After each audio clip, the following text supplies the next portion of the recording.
What's up, y'all? It's your girl Sakina, and I'm back for another review. This is my review for Love and Marriage Huntsville. This is season 2, episode 12. Before we get into the video, I want to thank everybody who showed up to my live last night.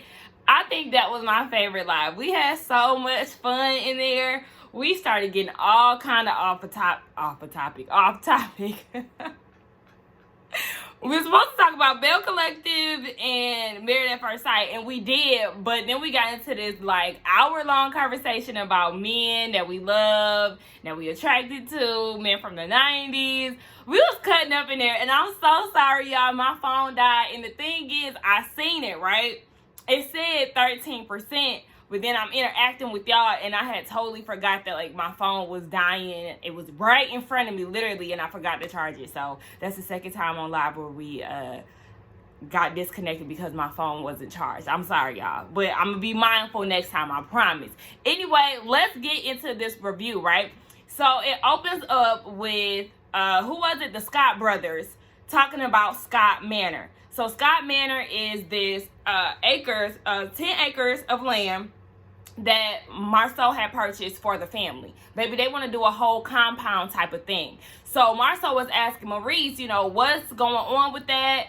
Did you speak to Kimmy? And Maurice was like, yeah, I spoke to her. I think that, you know, she likes to have her hands in the business, and I need to keep her informed. And Marceau was like, I mean, I don't know about that. The more you keep them informed, the more they want to ask questions and all of that. But they're basically just trying to build a legacy for their family and, you know, keep it going, creating generational wealth. And, you know, I'm so here for that. I was actually really proud of them. But we're just going to see how it goes.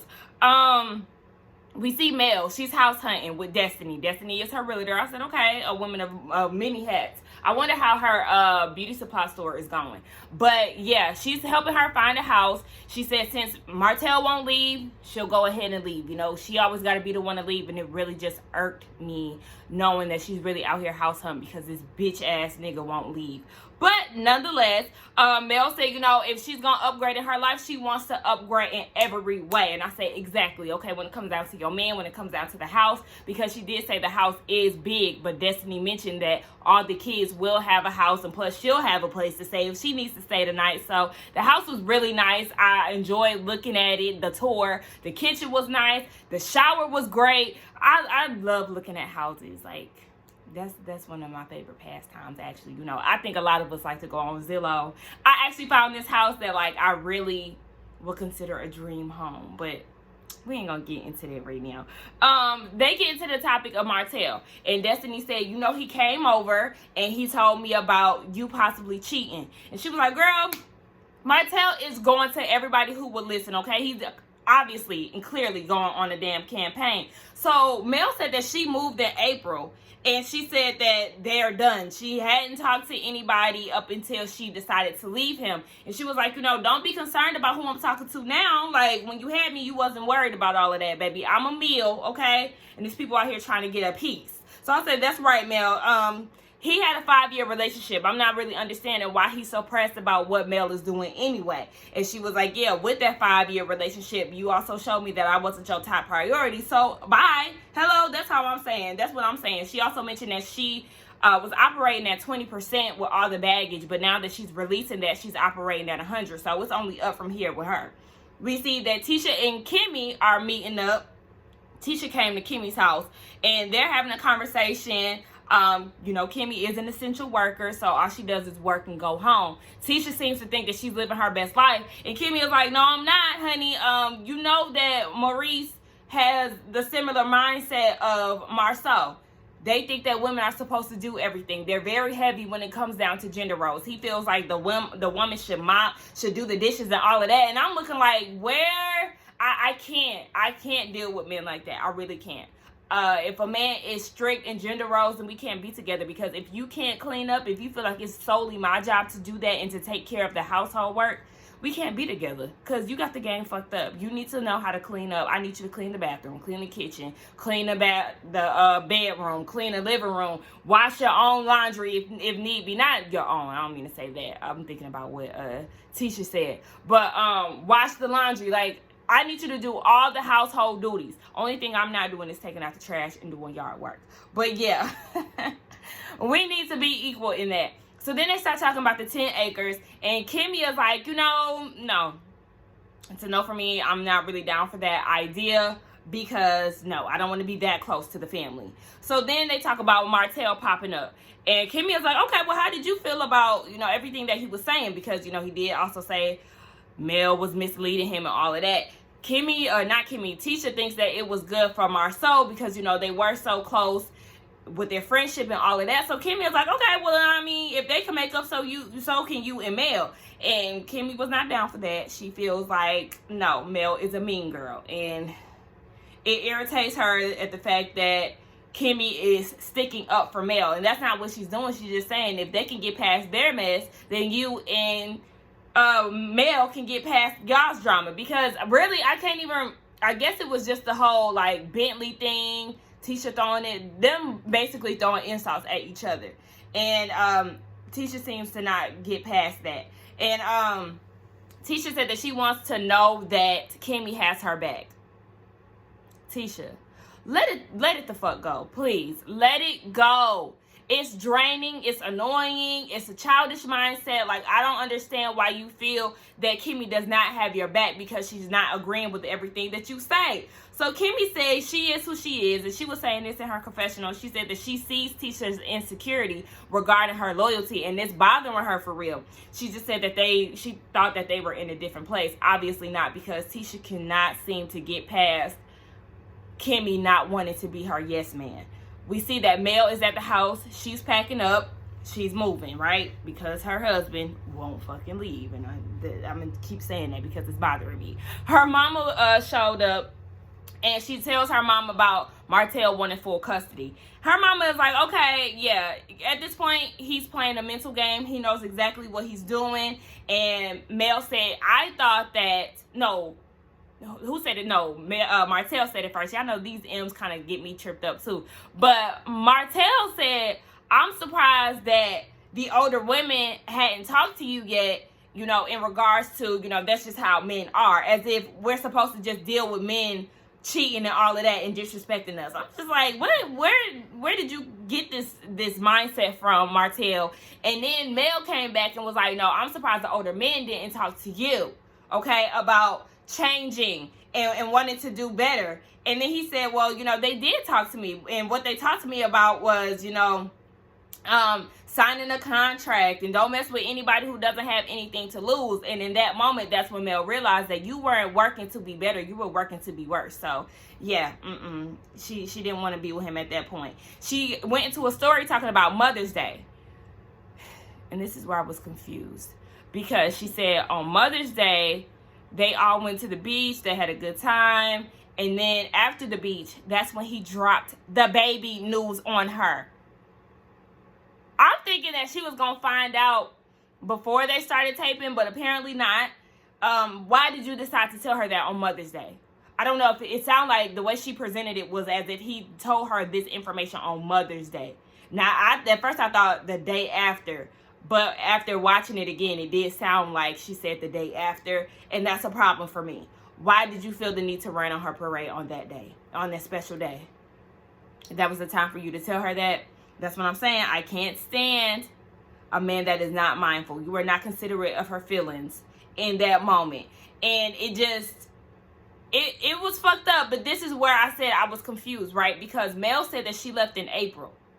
Mother's Day is in May. So,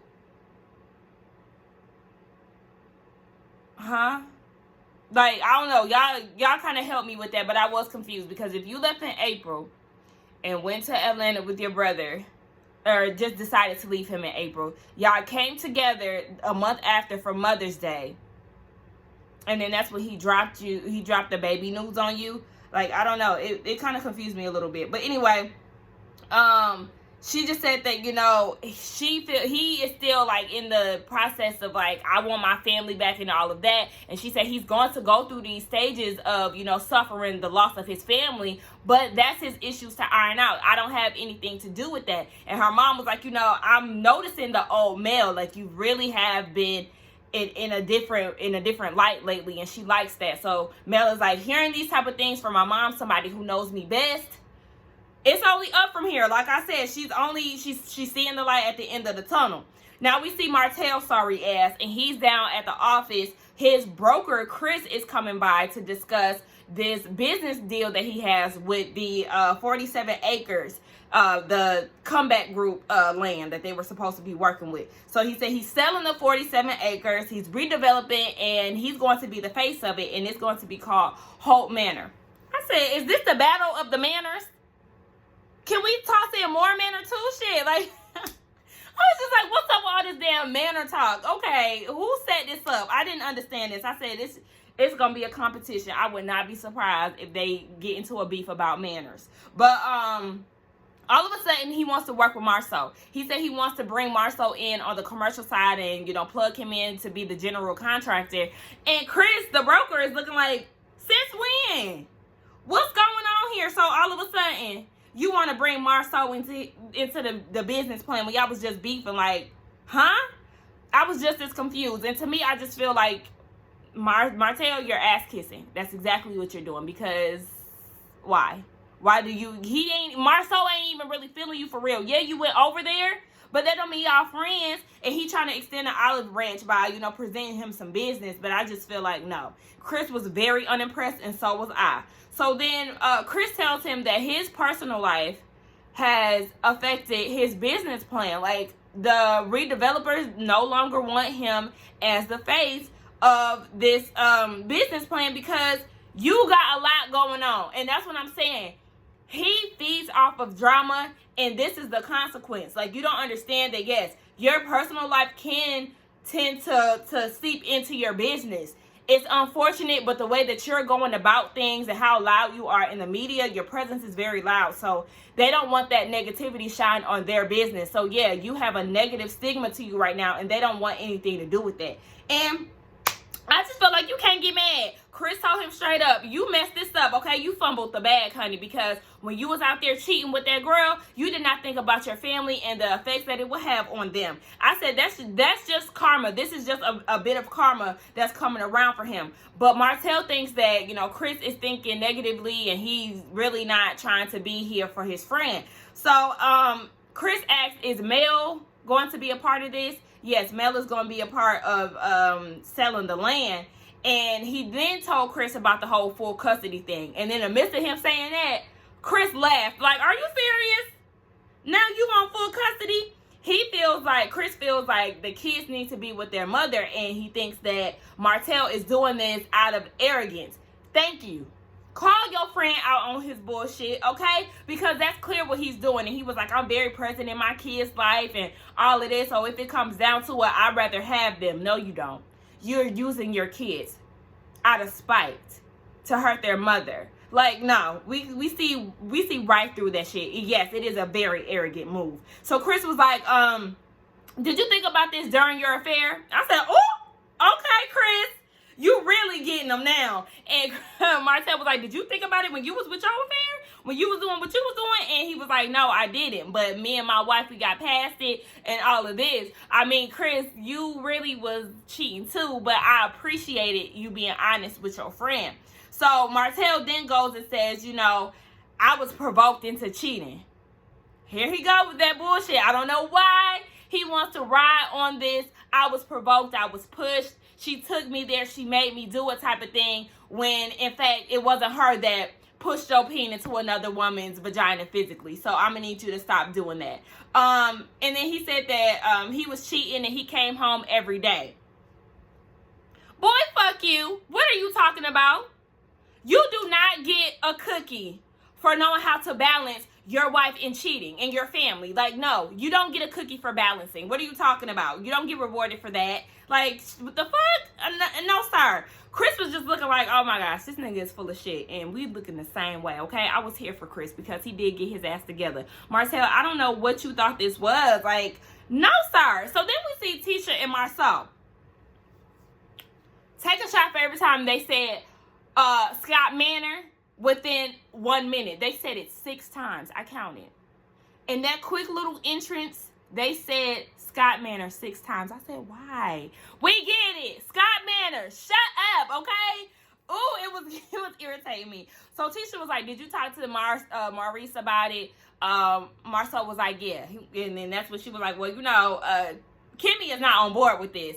Marcel really ain't pressed about it. He was like, one thing I know is I'm going to have a big house. So it's there for anybody who wants to join, but I can't consume myself with that. Then Tisha talks about Kimmy and how she feels like, you know, Kimmy is not being loyal to her and all of this, and she's a person who needs to be reassured and all of that, and she feels like she needs to just distance herself from Kimmy.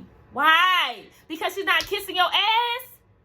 This what I'm saying. She's just so childish. She has such a childlike mindset, and I just can't deal with her. And I'm just like, girl, no. She also did say, too, that she looks at Kimmy as a sister. So she wants to be on this compound with her, and that'll bring them closer together. And she just has this feeling that Kimmy doesn't want the same things. I said, girl, shut your clingy ass up. Like, really, you're doing too much. You have other people that you could be sisters with. I don't know if she has sisters of her own, but you could also be a sister to the other Scott sisters. What's the sister's name who work with Maurice? Minnie? Like, you could be sisters with them. Like, you don't need to cling on to Kimmy as much because, yeah, you're, in fact, pushing her away. So, Marcel was saying, you know, I feel like she's a true friend. And you also don't let the small things affect y'all's relationship. And it's okay for you to reset your expectations. Like, don't expect so much out of her if that's how you feel. And she was like, yeah, that's what I need to do.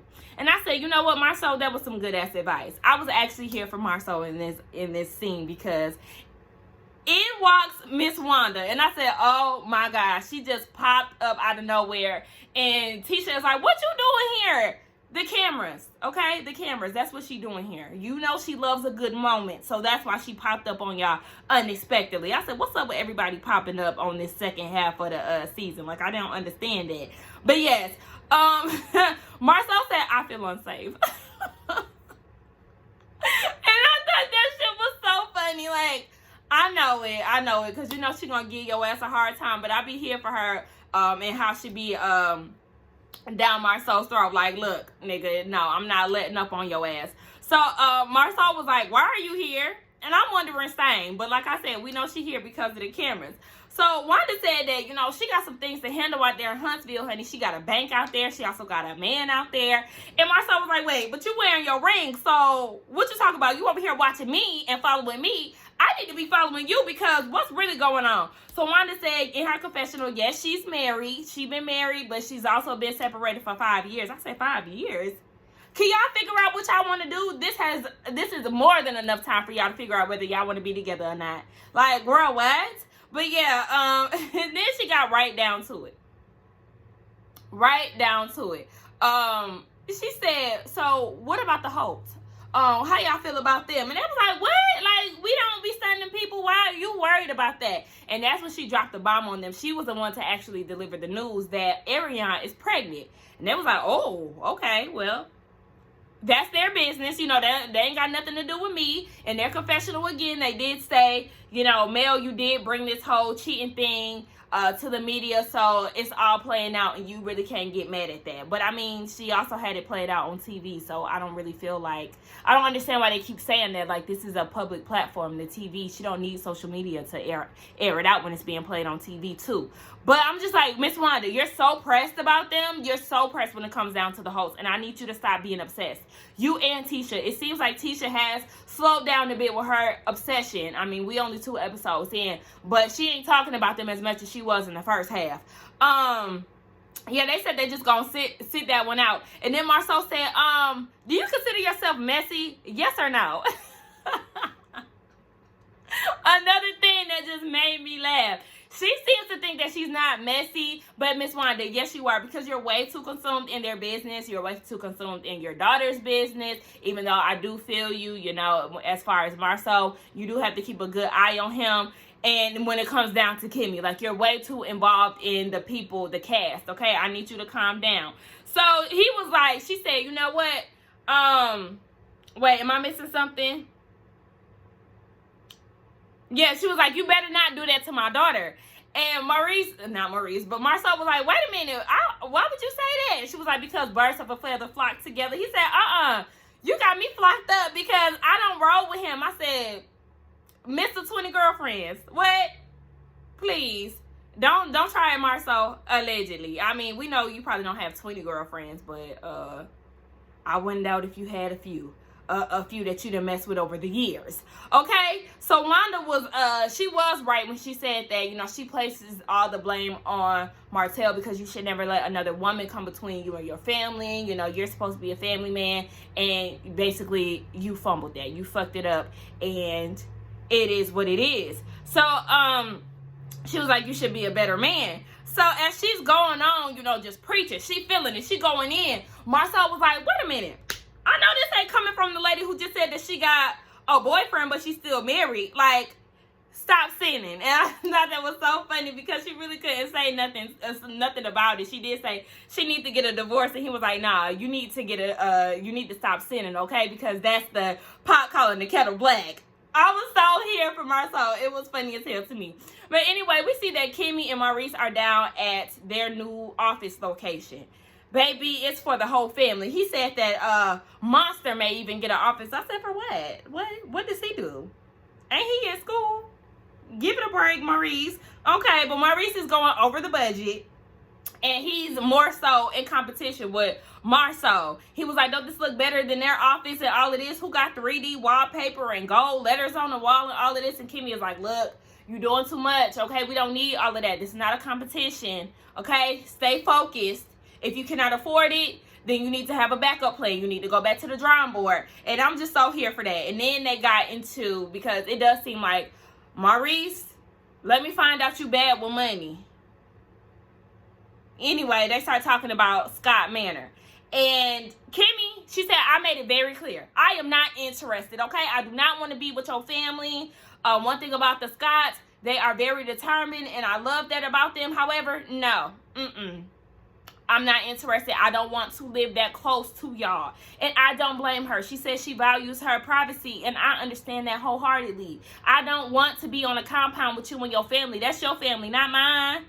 You can't force me to do that. And I'm really over Maurice trying to tell her what to do. He was very forceful with trying to get her into real estate, in which she's not, which I'm glad she's still keeping that as a side hustle. But he was trying to make her get out of nursing, and now he's trying to make her move into this compound with him and his family. And it's like, no, it's not that big of a deal to her. She likes where she is. Why do I need to uproot myself to go live on a compound with you and your family? Like, I get it. It's a good idea for the family, but I feel like everybody should have talked before this was even done, before y'all went ahead and bought the land and all of that. Shout out to y'all buying the land. I actually think y'all should have done that, but maybe y'all could just do it with the people who want to do it. Don't force Kimmy to uproot her living space to go be over there closer to your family. And they talk about Tisha. Kimmy feels frustrated that this is still being brought up, her loyalty. Like, why are we still talking about this? Like, we should be past this. And it's always in question. And Maurice said that, you know, later down the line, Tisha will appreciate the authenticity that you bring. Kimmy don't see that. She was like, I don't feel that Tisha is going to feel that way. And she's not. You know why? Because she's a child, okay? She only wants things to go her way. She wants yes men. It's her way or no way. She's gonna lash out like a little ass kid. So she was like, you know, with all of this going on, I'm wondering who I should invite to Jalen's graduation party. She said she doesn't know. She wants to invite Mel because it's going to be a problem for Tisha. And if she brings Mel and then not Martell, it's going to be a problem for him. As we see in the previews, everybody is going to be in attendance, so it really doesn't even matter. What was another thing? She got into Jalen. She was like, you know, he's unhappy where he is right now because he wants to be in his field of investment property. So he wants to do Airbnbs and stuff like that. And Maurice is like, okay, so why isn't he doing that? Kimmy wants him to work and then, like, later on down the line, get into that. But I'm more so sided on Maurice. Like, yeah, why can't he just do something entry level in the field that he wants to be in and work his way up? But Kimmy is like, you know, with the whole COVID thing, that's going to be a problem and that's going to be hard to balance and all of that. So I just feel like, Maurice, you need to talk to him, okay? Talk some sense into him, and then we also see, too, that, yeah, he does talk to him next episode. So then we get down to the mess, okay? Mel had moved into her house, and I said, damn, that was fast as hell. So, yeah, Destiny got that shit done, okay? Closed and moved into. Not Maurice, baby, and like I said, all these M's. Martell pops up out of nowhere and was like, yeah, I'm gonna pop up wherever my kids at. No, you need to have some respect for her home, and you need to let her know or ask her if you could come over. Like, no, you can't be doing these type of pop-ups. So he said that he just wants this transition to be smooth and all of this. And she was like, well, we have a 2-week arrangement set up. And it's really set up because, remember in the blogs, Martell was saying that Melody was keeping him away from the kids and he ain't seen them in 2 weeks. So she was like, okay, well, you talking about you ain't seen them in 2 weeks. Here they go. Okay, you got 2 weeks to be with them, and we just gonna alternate every week. But she said it's more so I keep them for 3 and you keep them for 2, because sometimes when she's ready to pass them over to him, he's not ready. And it's just like, see, but you want to have full custody. Okay, you can't even handle 2 weeks, honey. Get the hell out of here. So anyway, yeah. He was like, yeah, I did go on social media because you had me blocked, your mama had me blocked. And she was like, yeah, my mom did have you blocked because she's lost respect for you. And he was like, what? She lost respect for me? Okay, if that's the case, then she don't need to see my kids. I'm glad that Mel did not give him the energy that he was looking for out of that, because she was like, so you think? I'm glad you think that you're going to keep my mama from her grandkids. Like, boy, get the hell out of here with that. I was just like, see, that's what I'm saying. He likes to use his kids against people. Like, no, So anyway, she was like, yeah, my mama has been there for you, even through all the stuff that you put me through. You've hurt her daughter. Like, do not forget that, okay? So, yeah, you can go on with that. And then he was like, well, you've been hurting me too. Adultery. Don't forget, way back when you did cheat on me. And she was like, where did you get this from? She said that she had never cheated. And I was confused because on the previews, she asked him, show the proof, basically, like show the text messages, but I didn't see that played out in this scene. Was I the only one who caught that? But anyway, yeah, she was just saying that I hadn't talked to anybody until I left you. And he was like, well, we haven't divorced yet. And she was like, I don't feel married to you. I hope you know that. You should know that by now. Like, yes, I didn't mess with anybody when I was with you. I just started talking to somebody else. And then he was like, you're not the Mel that everybody thinks that you are. And she was like, I mean, what? What is it? What's so different? Everybody knows that, yeah, I cuss you out on TV. What am I hiding? Like, I'm not understanding that. So Martell said that you stopped doing things to me because you were with somebody else. And she's asking again, what are you talking about, sir? I have never cheated. Why do you keep saying that? So then she also was like, I'll knock this nigga out. That's what I'm saying. He pushes her buttons. He does things like that on purpose because he's really trying to, paint her as this bad person so he can, win this whole divorce battle. And then Martell said, she was trying to leave. And then Martell was like, so what made you change up on me? And she was like, I never changed up on you. Don't forget that. And he was like, so what sexual activities? What did he say? So he was asking about her sexual activities with somebody else. And I was like, why are you asking that? What kind of question is that? And that's what I'm saying. Look at how he acts. His main focus when it comes down to Mel, for real, is centered around sex. Yeah, he'll throw her attitude in there, but why is everything sexually based with you? Like, you're so, no. I'm glad she's leaving him because listen to how he talks. And then she was like, Mel, what? Hold on. Oh, yeah, in her confessional. She was saying, like, I don't think that he thought this whole thing through and how it could affect his family and all of this. Like, I'm sorry, you can no longer be a master manipulator. Like, you were good, but you can't get me again, honey. And then he started leaving. But I was just like, this is the rise and fall of Martell. I feel like we're seeing him crumble. And I'm just wondering, what was your point of going over there? You went over there to make her mad. That's what you did. And then you go and tell the kids to go in the house. Yeah, go in the house because mama gonna start fussing in a minute. Stop doing shit like that. Like, he literally is provoking her. He's gaslighting her. He's just doing all kind of shit to, like, really paint this picture that Mel is the bad guy when it comes down to the friends, when it comes down to her image on the show, her brand, all of that. But it's okay because Mel is gonna come out on top. It don't matter. Like, until you do right, in the words of Steely, okay? Until you do right by me, everything you think about will crumble. And we're seeing that. we're seeing that being displayed. Look at his business plans. People don't want to be associated with that bull that he got going on. No. And he's getting what he deserves, right? Anyway, y'all let me know what y'all thought about this episode. Don't forget to like, comment, and subscribe to my channel, and I will see y'all in the next one. Bye.